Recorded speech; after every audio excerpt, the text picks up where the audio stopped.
باد شرق باد غرب. نویسنده پرل باک. مترجم فرهناز خمسه‌ای. انتشارات مروارید. صفحه 19 2. به یاد ندارم تا کنون مادرم چنین طولانی سخن گفته باشد. در واقع جز به منظور تشر زدن یا دستور دادن به ندرت حرف میزد و این نقش او بود، زیرا در بخش ساختمان زنان هیچ کس با او برابر نبود. چون همسر اول بود و به خاطر موقعیت و نیز هوش خویش فرادست دیگران به شمار می رفت. شما مادرم را دیده اید.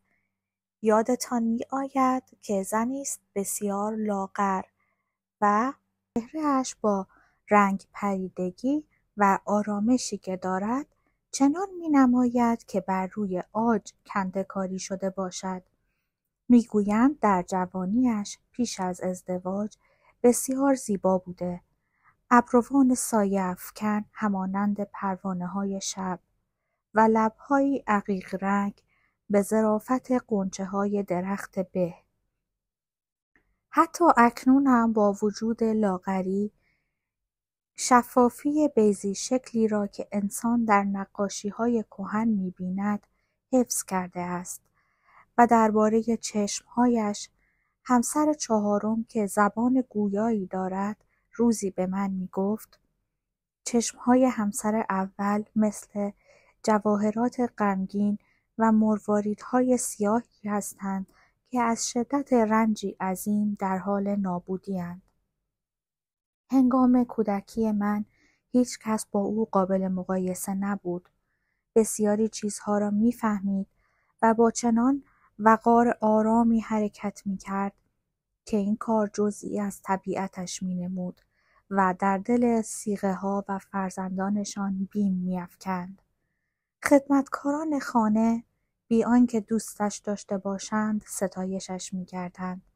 من اغلب قرولندهای زیر لبی آنها را می‌شنیدم، زیرا حتی نمی‌توانستند بی آنکه کردارشان از نظر مادرم پنهان بماند از ته‌مانده‌های اغذیه در آشپزخانه کش بروند.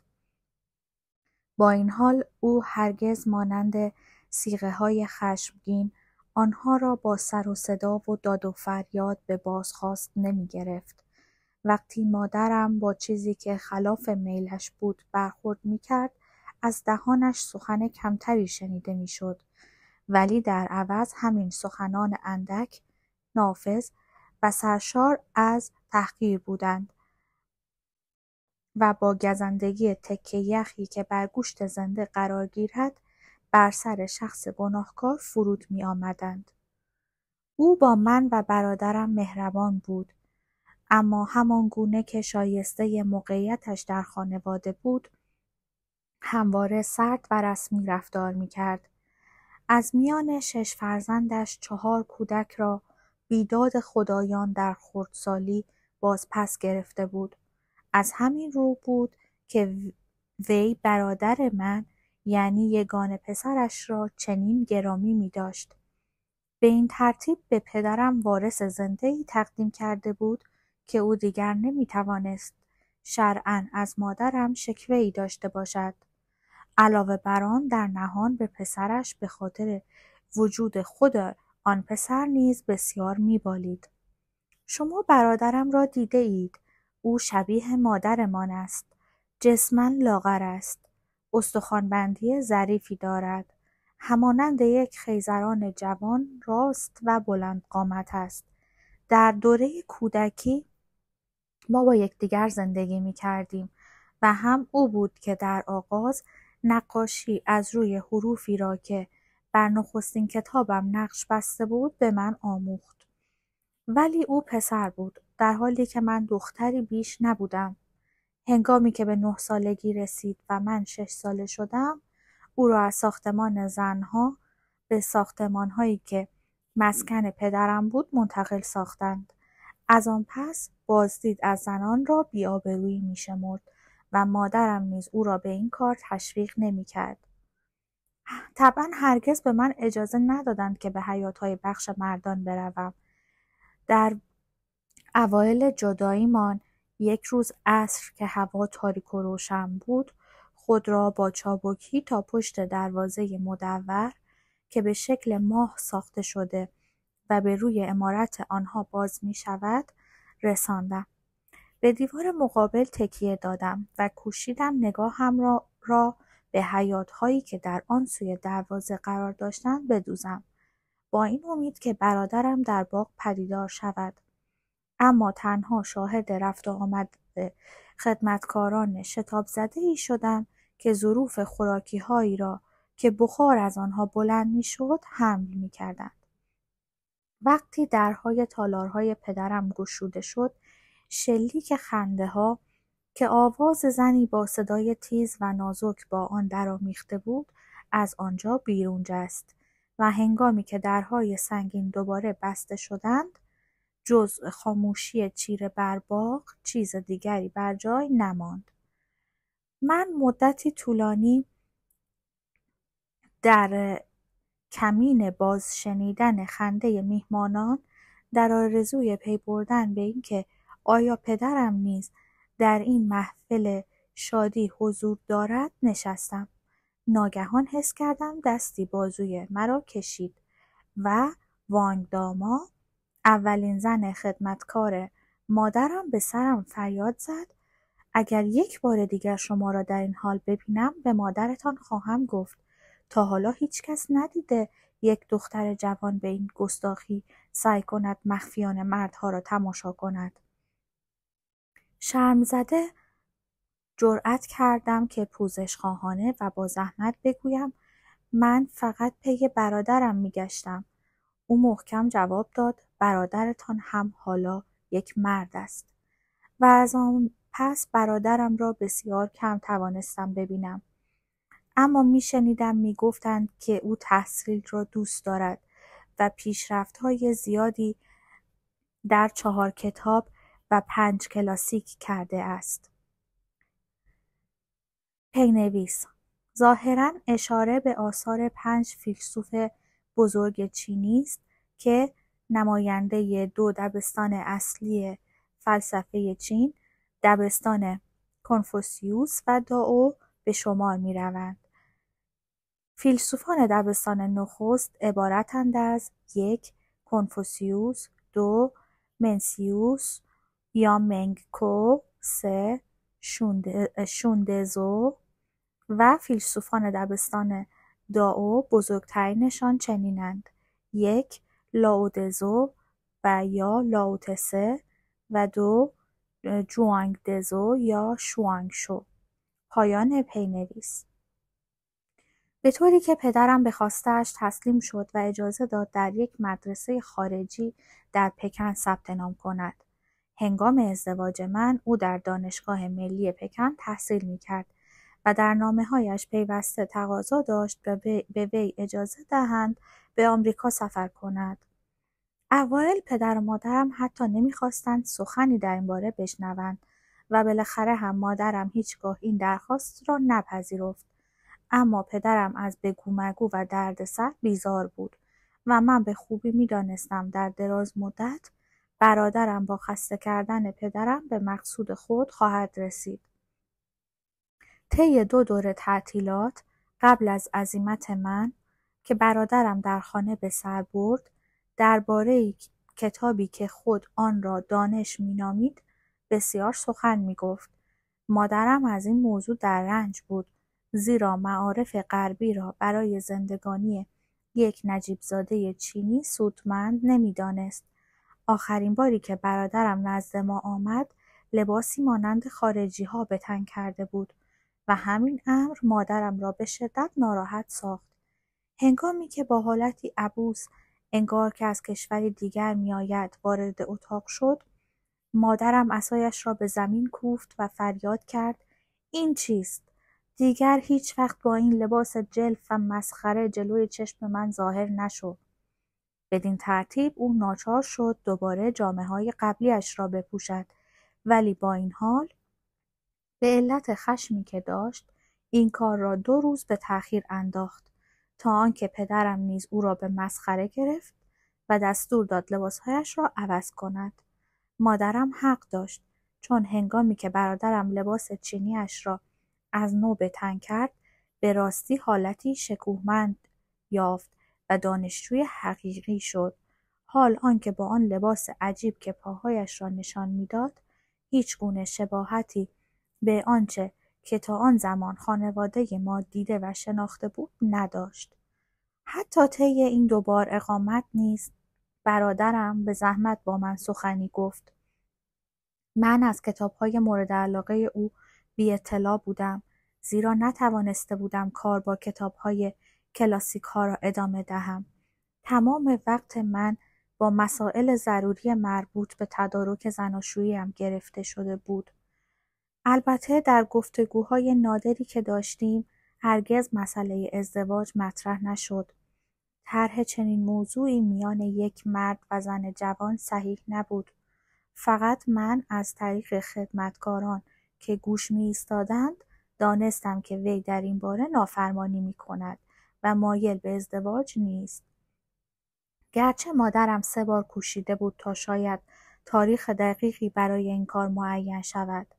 هر بار او پدرم را متقاعد می ساخت که تاریخ زناشویی را عقب بیاندازد و اجازه دهد تا تحصیلاتش را دنبال کند. من پیشتر طبعاً در جریان نامزدی او قرار داشتم. نامزدش دختری بود از خانواده‌ای به نام لی که به علت ثروت و منزلتشان از خانواده‌های استخوان‌دار منطقه به شمار می‌رفتند. 3 نسل پیش رئیس خانواده لی و رئیس خانواده ما در 2 منطقه مجاور هم که هر دو در یک ایالت قرار داشتند حاکم بودند. ما قبلا دختر را ندیده بودیم و نامزدی طبق معمول امری بود که خود به خود انجام گرفته بود. ترتیب قضیه از سوی پدرم و هنگامی که برادرم هنوز 1 سال هم نداشت داده شده بود. بنابراین روابط میان 2 خانواده نمی بایست تا پیش از زناشویی برادرم زیاده از حد نزدیک می گشت. حتی هیچگاه سخنی از دختر جوان به میان نمی آمد. فقط 1 بار شنیدم که وانگ داما هنگام پرگویی با سایر مستخدمه ها می گفت حیف که دختر لی 3 سال از ارباب جوان ما بزرگتر است. یک شوهر باید از هر لحاظ برتر باشد، حتی از نظر سن. اما خب خانواده قدیمی و ثروتمندی است و با دیدن من خاموش شد و دوباره به کار پرداخت. من در نمیافتم چرا برادرم از ازدواج امتناع دارد. صیغه اول پدرم وقتی موضوع را فهمید شروع به خنده کرد و فریاد زد حتما او یک مانچوی خوشگل در پکن پیدا کرده است. اما به نظر من او فقط کتابهایش را دوست می داشت. بنابراین من با تنهایی در سرای زنان بزرگ شدم. زنهای صیغه بچه‌های زیادی داشتند. اما من می دانستم که مادرم هنگامی که به توزیع برنج، روغن و نمک روزانه می پردازد به آنها فقط به چشم دهانهای گرسنه نگاه می کند. او جز زمانی که درباره اندازه پارچه‌های کتان آبی که برای لباسهای بچه‌ها لازم بود مشغول دستور دادن میشد، توجه دیگری به آنها نداشت. و اما خود صیغه‌ها در واقع فقط زنان جاهلی بودند که پیوسته درباره هر موضوعی با هم مشاجره داشتند و به خصوص درباره جایگاهی که هر یک از ایشان نزد پدرم داشت تا حد مرگ به یکدیگر حسادت می‌کردند. هر یک از آنها در آغاز با زیبایی گذرایی که مانند گل‌های چیده شده بهاری به زودی پژمرده می‌شوند، هوسی در پدرم برانگیخته بود و زمانی که این درخشش کوتاه سپری شده بود، توجه پدرم نیز به ایشان از میان رفته بود. اما به نظر می رسید آنها هیچگاه متوجه نیستند که زشت شده اند و مدتی طولانی پیش از رسیدن پدرم از هر سو به جنب و جوش می افتادند. جواهراتشان را برق می انداختند و جامه هایشان را مرتب می کردند. در روزهای عید یا هنگامی که بخت به او رو کرده و در قمار برنده شده بود به آنها پول میداد و ایشان هم آن را احمقانه در راه شکم و شراب خرج می‌کردند و وقتی هنگام بازگشت او دیگر چیزی نداشتند به وامخواهی از خدمتکارها می‌پرداختند تا کفش‌های نو یا زیورآلات گیسو خریداری کنند. مستخدمه‌ها نیز سرشار از تحقیر نسبت به آنها که نظر لطف پدرم را از دست داده بودند داد و ستد بیرحمانه‌ای با ایشان راه می‌انداختند. پیرترین صیغه مخلوق فربه و بادکرده‌ای که خردترین چین و چروک‌های چهره‌اش گویی در رشته کوه‌های گونه‌هایش فرو رفته بودند جز دست‌های زیبای کوچکش که به آنها بی نهایت می نازید هیچ چیز جالب توجه دیگری نداشت. آنها را درون روغن شستشو می داد، کف دستها را با رنگ سرخ صورتی و ناخنهای صاف و بیضی شکل را با شنگرف رنگ آمیزی می کرد و سپس با عصاره سنگین گل ماگنولیا معطرشان می ساخت. گاه مادرم از چنین تفاخر و خودنمایی سطحی خسته میشد و اندکی با شیطنت از او میخواست که به کارهای زمختی مثل رختشویی و دوخت و دوز بپردازد. زن فربه جرأت اعتراض نداشت، اما مخفیانه نزد دیگران گریه و زاری و شکایت میکرد و مدعی میشد که مادرم به او حسادت میکند و به خاطر پدرم میخواهد زیباییش را از بین ببرد. اینها را میگفت و از دستهایش مراقبت بیشتری مینمود. با نهایت توجه وارسیشان میکرد تا نشانه‌های ضرب دیدگی و کبودی و پینه بستگی را بر روی پوست لطیف خود بیابد. من نمیتوانستم تماس دستهای او را تحمل کنم، زیرا بسیار گرم و نرم بودند و هنگامی که انسان آنها را می‌فشرد گویی آب می‌شدند. پدرم نزدیکی با این زن را از مدت‌ها پیش قطع کرده بود، اما هنگامی که شب‌ها از کنار ساختمان او عبور می‌کرد برای آنکه از داد و فریاد و سرزنش‌های خشمگین کننده‌اش در امان بماند به او پول می‌داد. وانگهی به سبب وجود دو پسرش تا حدی رعایت حالش را لازم می‌شمرد. این پسرهای چاق شبیه مادرشان بودند و من هیچگاه آنها را ندیدم که مشغول خوردن یا نوشیدن نباشند. سر سفره همراه با دیگران فراوان می‌خوردند، اما بعد سر از حیات مستخدمین در می‌آوردند و بر سر تهمانده‌های سفره با آنها به مشاجره می‌پرداختند. با این همه از ترس مادرم که از شکمبارگی نفرت داشت در این باره بسی خدعه‌ها می‌زدند. مادرم خود به یک کاسه برنج خشک با کمی ماهی شور یا یک تکه گوشت سرد مرغ و یک جرعه چای معطر قناعت می‌کرد. به جز ترسی که همسر دوم از مرگ داشت، من دیگر چیز مهمی از او به خاطر ندارم. او مقادیر زیادی شیرینی کنجد چرب و شکری را می‌بلعید و بعد وقتی بیمار می‌شد، هراسان و نالان راهبان بودایی را خبر می‌کرد و قول می‌داد که اگر خدایان شفایش دهند، شانه‌های مروارید خود را به آنها بخشد. دومین صیغه که همسر سوم محسوب می‌شد، زنی ترشرو بود که به ندرت حرف می‌زد و به زندگی خانواده توجه چندانی نداشت. او صاحب 5 فرزند شده بود که به جز بچه آخر همگی دختر بودند و این امر روحش را ناتوان و تسکین ناپذیر ساخته بود. دختران هیچ علاقه‌ای در او بر نمی انگیختند و در حالی که یکسره به دست فراموشی سپرده شده بودند، عملاً چندان تفاوتی با برده‌هایی که برای خدمت در خانه می‌خریدیم نداشتند. این زن وقت خود را در گوشه آفتابگیر حیاط با غذا دادن به پسرش می‌گذرانید. بچه‌ای چلمن و رنگ و رو رفته که در 3 سالگی نمی‌توانست حرف بزند و نه راه برود و دم به دم چشمش به دنبال پستان‌های دراز و خشک مادرش بود. اما من صیغه سومی را به دیگران ترجیح می‌دادم. رقاصه‌ای کوچکی از سوشو به نام لامی. او به خوشگلی گل همنام خویش بود، گلی که در فصل بهار طلای پریده رنگ خود را بر شاخک‌های جدا شده باقی می‌گذارد.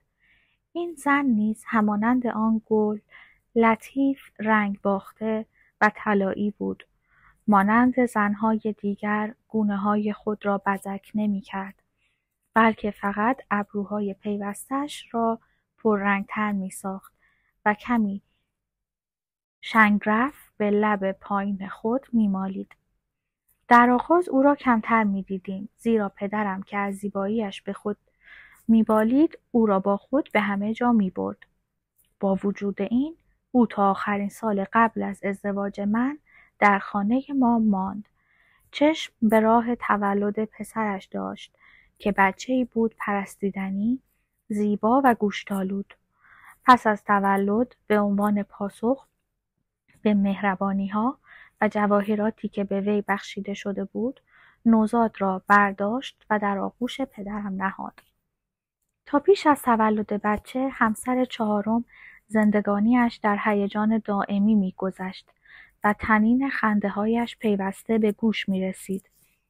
همه جا زیبایی‌اش را تحسین می‌کردند و من به راستی زنی قشنگتر از او ندیدم. پیراهن‌هایی از ساتن یشمی همراه با مخمل مشکی می‌پوشید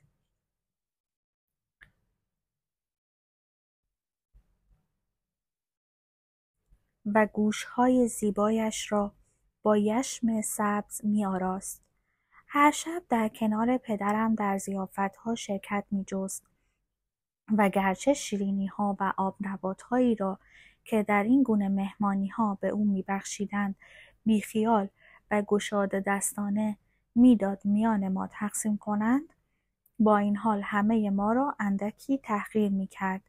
چنین می‌نمود که خودش تقریباً چیزی نمی‌خورد. صبح‌ها وقتی پدرم او را ترک می‌کرد، 1 کلوچه کنجد و ظهرها نصف کاسه برنج همراه با 1 جوانه خیزران یا 1 تکه کوچک گوشت مرغابی نمک زده می‌خورد. شراب‌های خاصی را دوست داشت و با التماس پدرم را وادار می‌کرد که 1 نوع مشروب زرد کمرنگ که از ته آن گازها و حباب‌های نقره‌ای رنگ می‌جوشید برایش بخرد. این مشروب او را به خنده و پرگویی می‌انداخت و چشمانش مانند بلورهای سیاه می‌درخشیدند. در این هنگام موجب شادی بسیاری برای پدرم می‌شد و پدر از او می‌خواست برایش برقصد و آواز بخواند. هنگامی که پدرم به سرگرمی‌های خود مشغول بود، مادرم در سرای خود می‌نشست و پندهای عالی کنفوسیوس را مطالعه می‌کرد.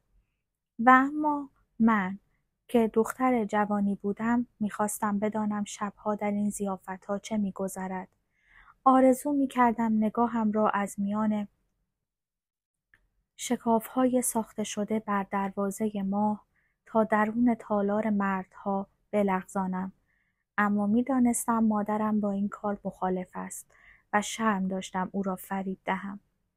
با وجود این 1 شب که حالا از یادآوری این نافرمانی کودکانه سرخ می‌شوم، مخفیانه و در تیرگی شب تابستانی به پشت دروازه رفتم تا در کمین تماشای ساختمان‌های پدرم بنشینم. اکنون از خود می‌پرسم چرا این کار را کردم. آن موقع دیگر به فکر برادرم نبودم. میل مبهم عجیب و شدیدی درونم را می‌سوزاند. هنگامی که شب سیاه و گرم، سرشار از عطر سنگین گلهای نیلوفر فرا رسید، آرامش اتاقهای زنانمان به نظرم چیز مرده‌ای آمد. وقتی دیدم درهای بزرگ باز شد و پرتو صدها فانوس به خارج و درون فضای آرام بیرون پاشید، قلبم به شدت شروع به تپیدن کرد. در داخل تالار مردها بر گرد میزهای چارگوش نشسته می‌خوردند و می‌نوشیدند. خدمتکاران خوراک‌ها را با شتاب به این سو و آن سو می‌بردند.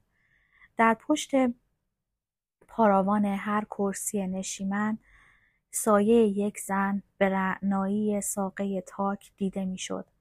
تنها زنی که سر میز بود لامی بود که در کنار پدرم جای گرفته بود. کاملا می‌توانستم او را تشخیص دهم. وقتی به طرف پدرم برمیگشت چهرهش می‌خندید و درخشش کاسبرگ گل‌های مصنوعی را داشت. زیر لب چیزی در گوش پدرم زمزمه می‌کرد و آنگاه شلیک بلند خنده از میان مردها برمیخاست. در حالی که لامی خود با ظرافت و دقت خنده‌ای خویشتن‌دارانه داشت.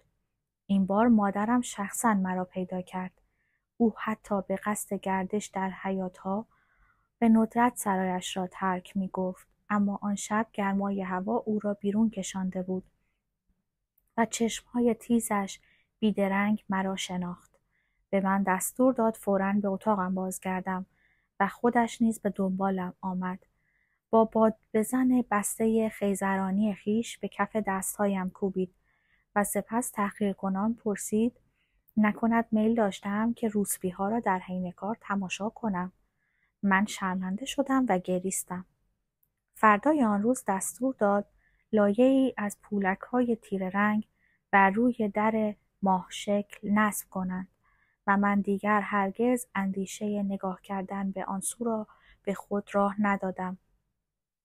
مادرم نیز به اندازه من نسبت به همسر چهارم مهربان بود. مستخدمه‌ها بانوی خود را به خاطر روح بخشنده‌اش تحسین می‌کردند، اما به نظر من صیغه‌ها ترجیح می‌دادند به عنوان همسر اول که معمولاً نسبت به همسران دیگر بی‌رحم است، او را خشن‌تر ببینند. شاید مادرم خود نسبت به آنچه میبایست پیش آید تردید داشت. همسر چهارم پس از تولد کودکش انتظار داشت همچون گذشته دوباره همسفر و همنشین پدرم شود. از این رو از بیم تباه شدن زیباییش خود بچه‌اش را شیر نمیداد و او را به یک زن برده نیرومند که البته دختر خود او حق زنده ماندن نیافته بود سپرد. این کنیز زنی درشت و زمخت بود و دهانی کثیف داشت. با وجود این پسرک تمام شب را روی سینه و در آغوش او می‌گذرانید و روزها نیز از بغلش پایین نمی آمد. مادر توجه ناچیزی به پسر داشت مگر وقتی که در روزهای جشن بخواهد لباس ارغوانی و کفش‌های گربه‌ای به او بپوشاند و یا لحظه‌ای با او بازی کند. به محض بلند شدن صدای گریه بچه او را با بی‌حوصلگی به آغوش برده باز می‌گرداند. این پسر نزد پدرم جای بیشتری برای مادر باز نکرده بود. در واقع این زن وظیفه قانونی خود را نسبت به شوهر به خوبی انجام داده بود، ولی باز هم مانند همه زنان ما میبایست هر روز با خدعه‌های زیرکانه در تلاش ربودن و حفظ عواطف او باشد. لیک مهارت وی دیگر کفایت نمی‌کرد. زیبایی او نسبت به پیش از تولد بچه کمتر شده بود. صورت کوچکش که مانند مرواریدی هموار و یک دست بود خراب شده و مانند این بود که لطافت گل جوانی را از آن برگرفته باشند.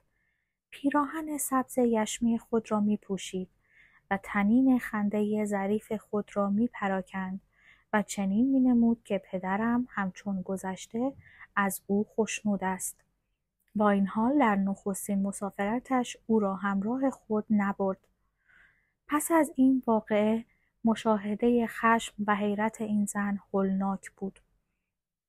صیغه‌های دیگر که به راستی مسرور شده بودند وانمود می‌کردند که می‌خواهند با خنده‌های بلند تسلایش دهند، اما مادرم به نیکی‌های خود در حق او افزود.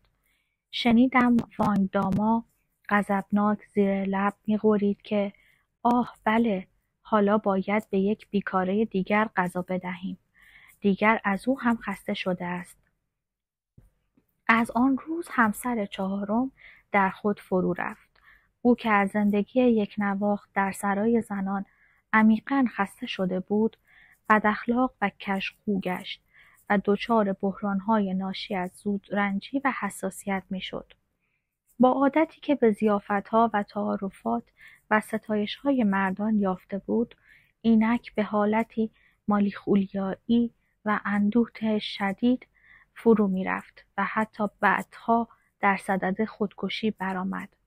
اما این واقعه پس از زناشویی من رخ داد. با این همه نباید پنداشت که ما در آن خانه زندگانی اندوهگینی داشتیم. برعکس بسیار خوشبخت بودیم و همسایگان ما آرزوی وضع و موقعیت مادرم را داشتند. پدرم هوش و استعداد او را در اداره امور می‌ستود و او هم به نوبه خویش هرگز شوهر را سرزنش نمی‌کرد. بدین سان آنها در خویشتن‌داری و آرامش زندگی می‌کردند. آه ای خانه عزیز من، دوران کودکیم مثل تصویرهایی که با شعله آتش روشن شده اند از برابرم می‌گذرد. حیات‌هایی که هنگام سپیده‌دم شکفتگی ناگهانی جوانه‌های نیلوفر را در استخرهایشان می‌نگریستم. شقایق‌هایی که روی مهتابی‌ها به گل می‌نشستند. اتاق‌هایی که روی سنگ‌فرش‌هایشان بچه‌ها یکدیگر را هل می‌دادند. شمع‌هایی که در برابر خدایان خانواده می‌سوختند. آپارتمان مادرم که حالا هم می‌توانم مجسم کنم چگونه در آنجا نیمرخ خشن و لاغرش روی کتاب خم شده و نیز تخت خواب وسیع کنگره‌دار را در انتهای اتاق.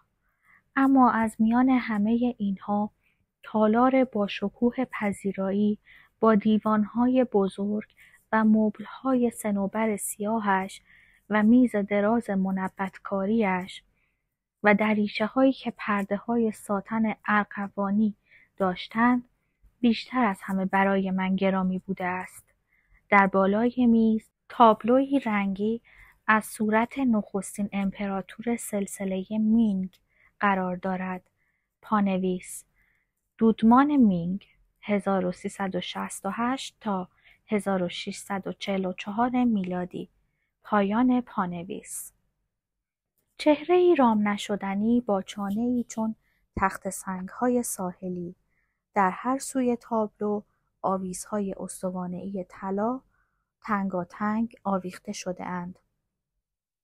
درون چارچوب‌های کنده‌کاری شده پنجره‌ها را شبکه‌های مزین به کاغذ برنج می‌پوشاند.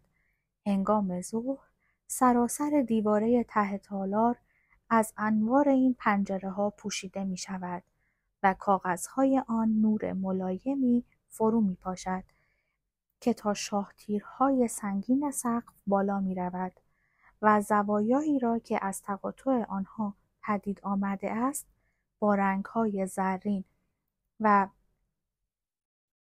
شنگ رفی روشن می‌کند.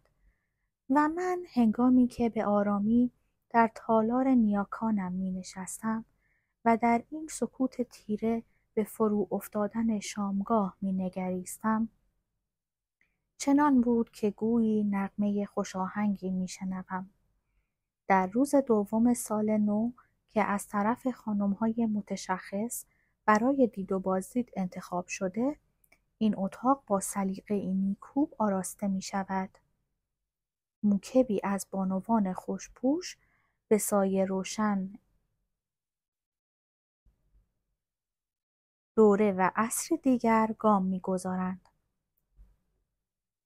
نور است و خنده‌ها و نقل قول‌های حکیمانه مکالمات تشریفاتی.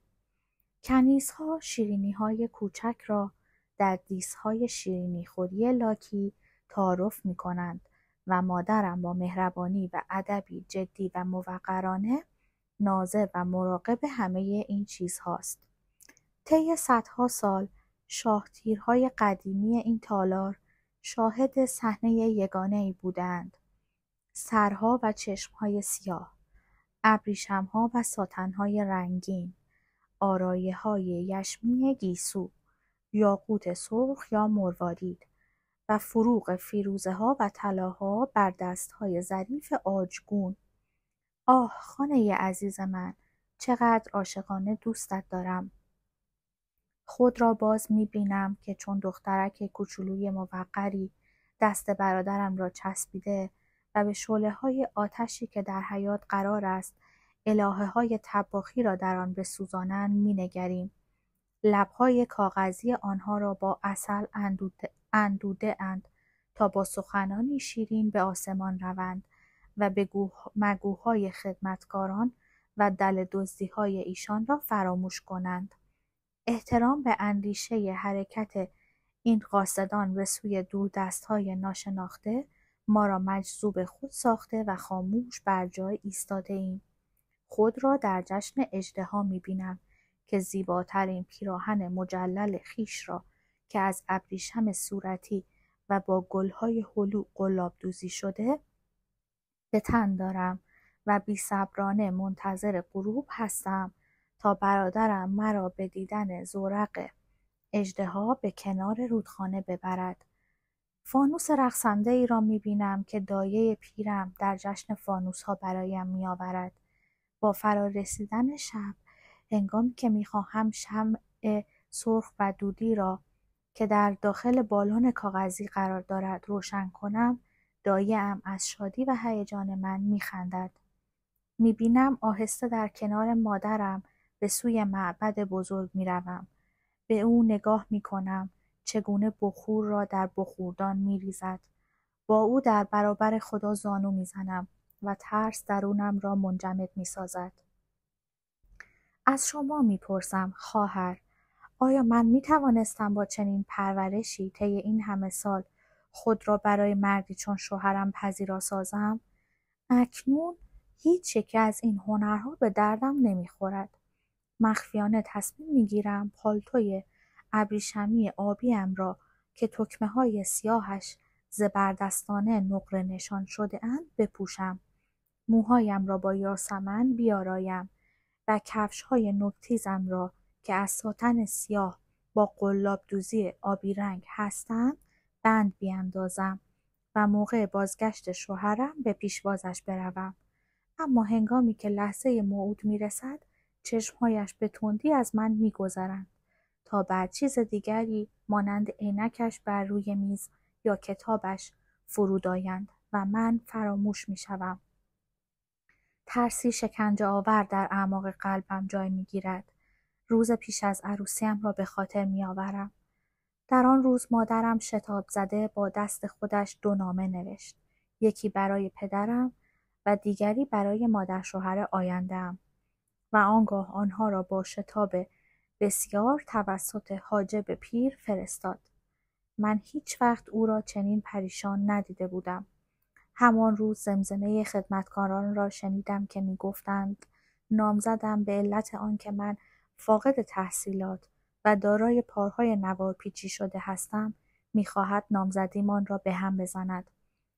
من از فراوانی اشک گویی آب شدم و مستخدمه‌ها ترسیدند و سوگند خوردند که موضوع ربطی به من نداشته بلکه مربوط به دختر چاق خانم تائو بوده است. اما حالا که این ماجرا را به یاد می‌آورم رنج بسیار می‌برم و از خود می‌پرسم نکند منظور از این دختر خود من بوده‌ام. کلفت‌ها همیشه دروغ می‌گویند. با وجود این من دختری آموزش ندیده نیستم. من به دقت درباره تمام امور خانه‌داری و مراقبت‌هایی که باید نسبت به زیبایی و رفتار خود داشته باشم تعلیم دیدم و اما درباره پاهایم مسلما هیچ کس نمیتواند از پاهای بزرگ و معمولی و بیقواره مثل پاهای یک دختر دهاتی خوشش بیاید. نه، مقصود من نبودم و کلفت‌ها از دختر دیگری صحبت می‌کردند.